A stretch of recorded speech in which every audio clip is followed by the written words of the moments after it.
सर्वप्रथम मैं एससीओ के कुशल नेतृत्व के लिए और कोविड-19 महामारी की चुनौतियों और बाधाओं के बावजूद इस बैठक के आयोजन के लिए राष्ट्रपति पुतिन को बधाई देना चाहूंगा।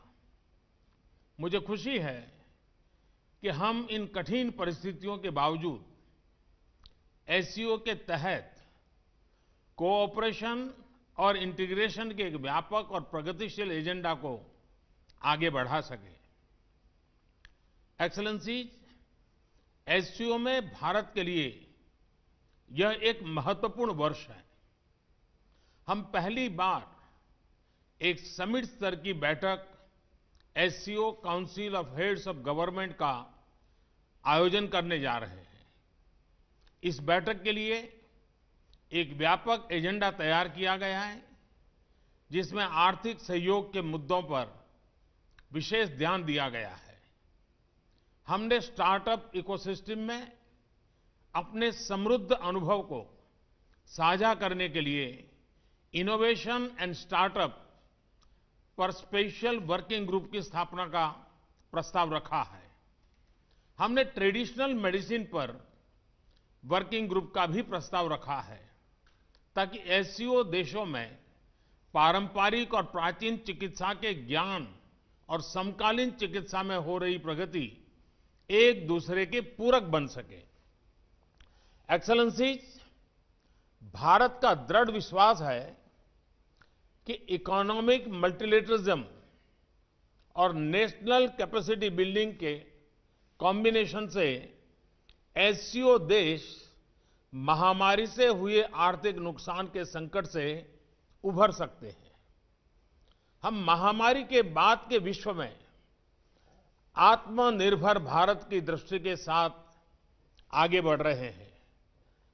मुझे विश्वास है कि आत्मनिर्भर भारत वैश्विक अर्थव्यवस्था के लिए एक फोर्स मल्टीप्लायर साबित होगा और एससीओ क्षेत्र की आर्थिक प्रगति को गति प्रदान करेगा।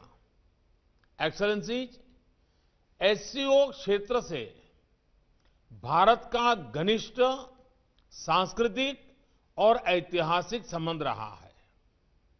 हमारे पूर्वजों ने इस साझा ऐतिहासिक और सांस्कृतिक विरासत को अपने अथक और निरंतर संपर्कों से जीवंत रखा। International north south transport corridor, Chabahar port, असगाबाद समझौते जैसे कदम कनेक्टिविटी प्रति भारत के मजबूत संकल्प को दर्शाते हैं। भारत का मानना है कि कनेक्टिविटी को और अधिक गहरा करने के लिए यह आवश्यक है कि एक दूसरे की संप्रभुता और टेरिटोरियल इंटीग्रिटी के सम्मान के मूल सिद्धांतों के साथ आगे बढ़ा जाए। एक्सेलेंसीज, यूनाइटेड नेशंस ने अपने 75 इयर्स पूरे किए हैं, लेकिन अनेक सफलताओं के बाद भी संयुक्त राष्ट्र का मूल लक्ष्य अभी अधूरा है। महामारी की आर्थिक और सामाजिक पीड़ा से जूझ रहे विश्व की अपेक्षा है ये यूएन की व्यवस्था में आमूलचूल परिवर्तन आए। हमारे यहां शास्त्रों में कहा गया है, परिवर्तनमेव स्थिरमस्ति, परिवर्तन ही एकमात्र स्थिरता है। भारत 2021 से यूएन सिक्योरिटी काउंसिल में एक गैर स्थायी सदस्य के रूप में भाग लेगा। हमारा ध्यान वैश्विक शासन विधि में संभावित बदलाव लाने पर केंद्रित होगा। एक रिफॉर्म मल्टीलेटरलिज्म जो आज की वैश्विक वास्तविकताओं को दर्शाए, जो सभी स्टेक होल्डर्स की अपेक्षाओं, समकालीन चुनौतियां और मानव कल्याण जैसे विषयों पर चर्चा करें।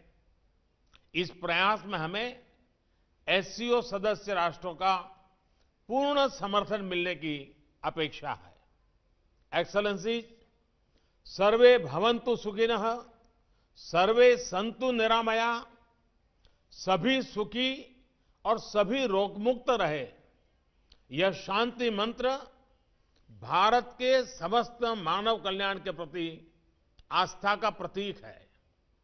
अभूतपूर्व महामारी के इस अत्यंत कठिन समय में भारत के फार्मा उद्योग ने 150 से अधिक देशों को आवश्यक दवाएं भेजी हैं।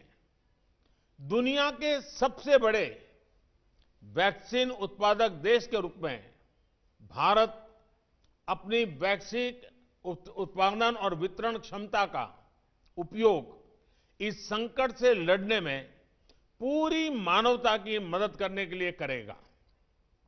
एक्सेलेंसीज, भारत का शांति, सुरक्षा और समृद्धि पर दृढ़ विश्वास है और हमने हमेशा आतंकवाद, अवैध हथियारों की तस्करी, ड्रग्स और मनी लॉन्ड्रिंग के विरोध में आवाज उठाई है। भारत एससीओ चार्टर में निर्धारित सिद्धांतों के अनुसार एससीओ के तहत काम करने की अपनी प्रतिबद्धता में दृढ़ रहा है, परंतु यह दुर्भाग्यपूर्ण है कि एससीओ एजेंडा में बार बार अनावश्यक रूप से द्विपक्षीय मुद्दों को लाने के प्रयास हो रहे हैं, जो एससीओ चार्टर और शंघाई स्पिरिट का उल्लंघन करते हैं। इस तरह के प्रयास एससीओ को परिभाषित करने वाली सर्वसम्मति और सहयोग की भावना के विपरीत है।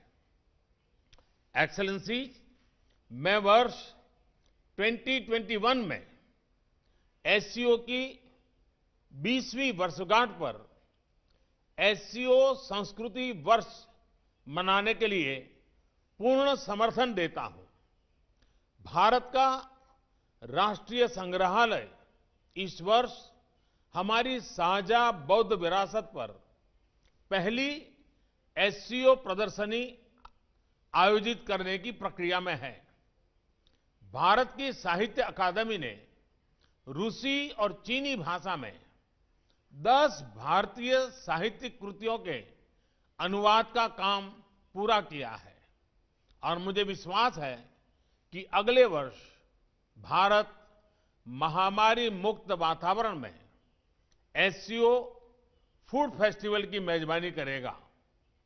मुझे प्रसन्नता है कि समस्त एससीओ देशों के ऑफिशियल्स और डिप्लोमेट्स ने हाल में बीजिंग में एससीओ सचिवालय के सहयोग से आयोजित योग कार्यक्रम में बढ़ चढ़कर भाग लिया।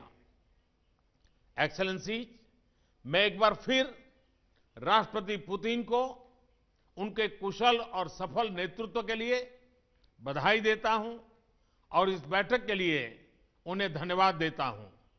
मैं राष्ट्रपति इमामोली रहमान को अगले वर्ष के लिए एससीओ की अध्यक्षता करने के लिए बधाई और शुभकामनाएं देना चाहता हूं और ताजिकिस्तान के सफल अध्यक्षता के लिए भारत के पूर्ण सहयोग का आश्वासन भी देता हूं। बहुत बहुत धन्यवाद।